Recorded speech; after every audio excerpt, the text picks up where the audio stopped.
Cette photo serait à ce jour la plus importante de toutes les photographies existantes, jamais prise d'un être surnaturel par une caméra. Elle est placée dans toutes les églises qui croient au message du temps de la fin. William Branham, same thing. William Branham, la même chose. Il a expérimenté la troisième dimension. Dieu l'a utilisé de telle manière que j'ai des vidéos et je m'assois et tremble en regardant comment cet homme est en train d'être utilisé. Les détails au sujet des gens. Je dis bien détails. William Branham était son nom. William Branham était en train de prêcher, mes chers, quand un halo est apparu au-dessus de sa tête pendant qu'il prêchait. Vous pouvez les chercher sur YouTube. Ça va vous secouer. La photographie de cette lumière qui fait trembler le monde entier est aujourd'hui gardée ici dans cette bibliothèque du Congrès américain à Washington, D.C., la capitale des États-Unis.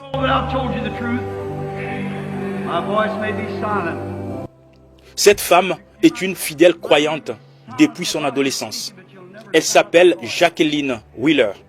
C'est elle qui a joué au piano le 21 février 1965 lorsque Frère Branham a prêché sur le mariage et divorce. À l'époque, elle avait 14 ans. Et 50 ans plus tard, elle s'en souvient. Lorsque j'avais joué pour les réunions de mariage et divorce, il y avait une estrade. J'étais très stressée.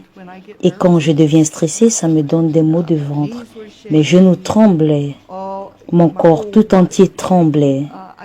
Je pensais que j'allais devenir malade et je pensais, eh bien, je ne vais pas pouvoir m'en sortir. Et Frère Branham se retourna et me regarda d'une certaine façon comme pour dire, tout ira bien, ne te fais aucun souci. Et tout se passa bien, juste comme ça.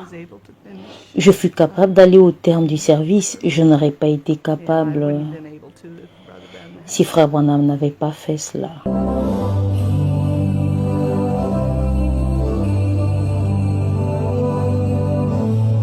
Cette photo est parmi les rares que nous avons de Frère Branham conduisant une bénédiction nuptiale. Ici, c'est Billy et Carol Simpson, ce couple marié à Louisiane le 1er décembre 63, juste avant que Frère Branham ne prêche sur un absolu. Plusieurs années après leur mariage, les voici encore ensemble. Ils se rappellent de ces jours. Je suis Frère Billy Simpson. Celle-ci, c'est ma femme, Carol. Nous sommes le couple qui s'est marié à Shreveport, en Louisiane, le 1er décembre 1963, à l'église de Frère Jack Moore, où Frère Branham a prêché l'absolu. Nous avions décidé de nous marier. Vous savez, fixer une date pour notre mariage dépendait de l'emploi du temps de Frère Branham. Il a appelé ma tante et lui a dit qu'il pouvait nous marier à Shreveport. Je vivais à Memphis à l'époque, Tennessee, et Bill vivait à Tucson en Arizona. Et il a dit qu'il pouvait nous marier ce week-end chez Frère Jack Moore à Shreveport, en Louisiane. So we are happy for them. I see they taking their place after getting married, go right back in the auditorium of the church and sit down and listen to the sermon. We're marching to Zion.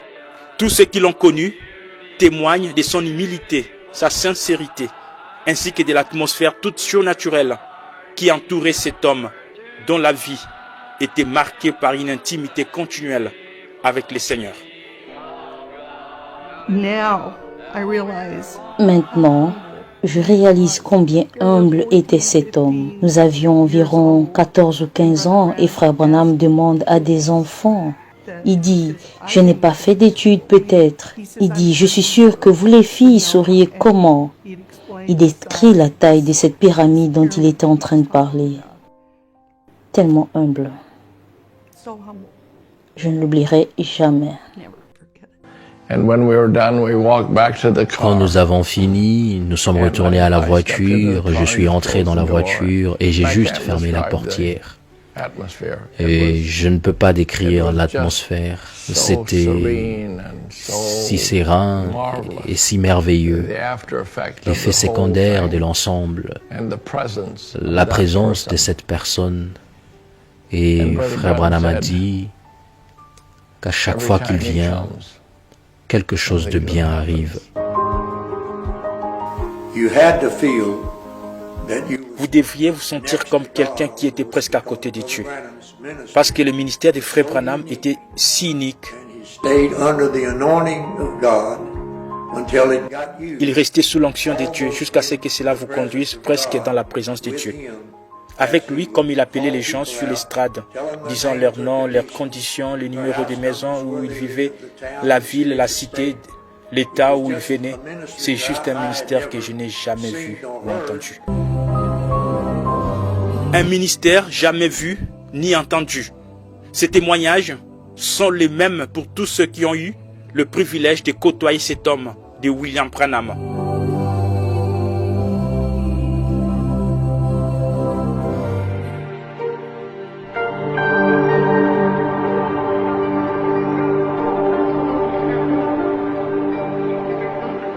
Ici, c'est toute une autre casquette de William Branham, un chasseur de sangliers. Quand il n'était pas la chair, c'est dans ces régions sauvages qu'on pouvait les trouver. Il aimait se divertir dans la nature, en pratiquant quelquefois la pêche ou la chasse.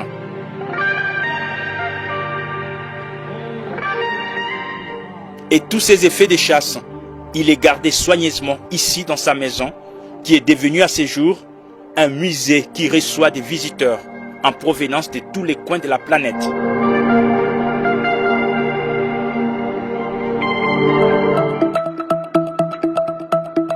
Frère Branham a, au cours de son ministère, fait le tour du monde.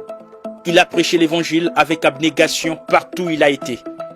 Il a organisé de grandes campagnes d'évangélisation dans plusieurs pays, dont notamment ici en Inde, où beaucoup d'âmes ont été converties à Christ. Frère Branham a aussi visité le continent noir, l'Afrique, avec de puissantes réunions de réveil tenues dans différents endroits. Parmi les plus mémorables, on parle de celles organisées ici dans la ville de Durban, en Afrique du Sud, en 1951. Selon les rapports, plus de 100 000 personnes ont assisté à ces campagnes de guérison, où des milliers de malades furent guéris. But he found up and he said, Reverend Branham, look out of your window. Il a dit, Révérend Branham, regarde par la fenêtre.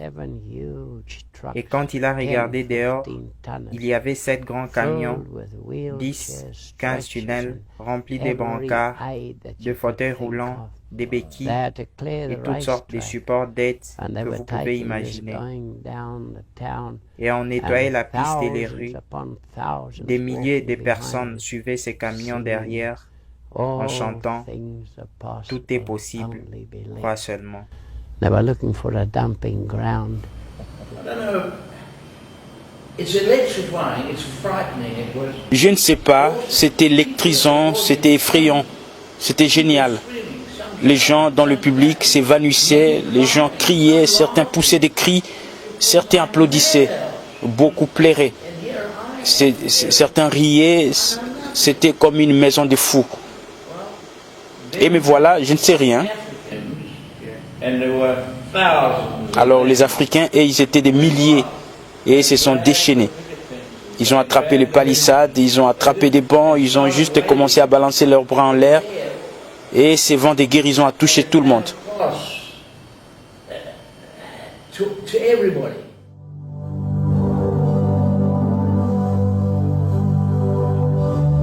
Les rapports complets de ces voyages mémorables est contenu dans ces livres.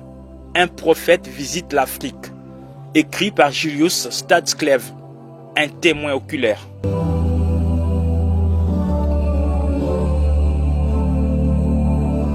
William Branham a, par la grâce divine, révélé de nombreux mystères cachés dans la Bible au cours des âges.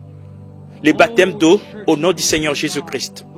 Les secrets sur le péché originel dans les jardins d'Éden. La révélation complète des 7 sceaux du livre de l'Apocalypse dans la Bible, apportée par les 7 anges à travers cette immense nuée surnaturelle apparue à Sunset Mountain, à Tucson, en Arizona, le 28 février 1963. William Branham a, au cours de sa vie, donné plusieurs dizaines de prophéties, et aucune d'elles n'a failli. Toutes les visions et prédictions ont été accomplies à la lettre. La dernière en date, nous l'avons vue aux États-Unis d'Amérique, où, après 60 ans, un président catholique a accédé à la Maison-Blanche. Son nom, c'est Joe Biden. Et ce n'est pas fini. Ces jours-là au Capitole s'accomplissait une autre prophétie, celle d'une femme vice-présidente vêtue de violet. Exactement comme William Branham l'a dit dans la prophétie. Maintenant, j'ai fait cette prédiction. J'ai dit, j'ai vu une grande femme se lever, ravissante, vêtue de façon très royale, avec du violet. Now I got little princess down here. She was a great ruler in the United States.